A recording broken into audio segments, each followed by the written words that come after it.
ખેડૂત મિત્રો નમસ્કાર. ગોમતી કાકડીની આજે આપણે વિઝિટ કરવા આવેલા છે બારડોલી મુકામે. ધામલોડ નાકા પર બ્રિજેશભાઈનું ખેતર છે.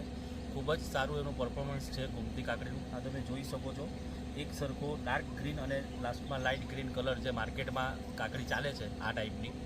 તો ભીંગડાવાળી એટલે ઉપર જે કાંટા છે થોડાક નોર્મલ એ ટાઈપની આ કાકડી છે. અને તમે નીચે જમીન પર પણ કરી શકો છો અને ટેલિફોન પદ્ધતિથી મંડપમાં બી કરી શકો છો. તો આપણી સાથે અમદાવાદના બે વેપારીઓ છે, માધવ એગ્રો સેન્ટર નૈનપુર અને યોગી એગ્રો સેન્ટર નૈનપુર. અરવિંદભાઈ, તમારા અહીંયા આ કાકડી કઈ પદ્ધતિથી કઈ રીતે રોપે છે? અમારા ત્યાં ખેડા જિલ્લાની અંદર આ કાકડીને ટેલિફોન પદ્ધતિથી કરે છે. એક જ તાર ખેંચવાનું હોય છે એ લાઈન ઉપર, અને એ લાઈન ઉપર આને સૂતરથી બાંધીને ચડાવવાની હોય છે. એટલે મંડપની અંદર? હા, મંડપની અંદર. અમારા અહીંયા આ રીતે નીચે બી કરે છે. અચ્છા, ના, અમારે ત્યાં મંડપમાં કરો તો આ ફ્રૂટની હજી પણ ક્વોલિટીમાં ઘણો સુધારો આવી શકે એમ છે.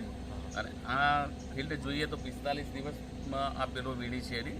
એટલે જો આ મંડપ ઉપર કરી હોય તો એની લાઈફ સાયકલ વધી શકે છે એમ. ફ્રૂટ બગડશે નહીં અને ફ્રૂટની ક્વોલિટી એકધારી મળશે. ખેડૂત મિત્રો એમનું કહેવું એવું છે, જનરલી બારડોલીની અંદર કેવું શેરડીની મોસમ વધારે હોય છે, એટલે આ 2-3 મહિનામાં પાક કાઢી નાખવાનો, એટલે નીચે જ કાકડી બનાવે છે.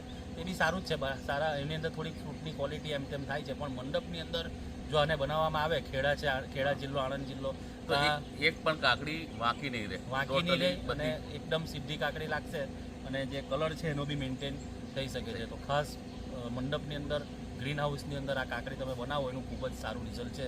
એમ નીચે બી તમે બનાવી શકો છો, ઉત્પાદન સારું જ આવે છે, પણ કહેવાનો મતલબ કે મંડપની અંદર બનાવો તો આનું પરફોર્મન્સ ખૂબ જ સારું તમને મળી રહેશે. ગોમતી કાકડી કેનાસિસ.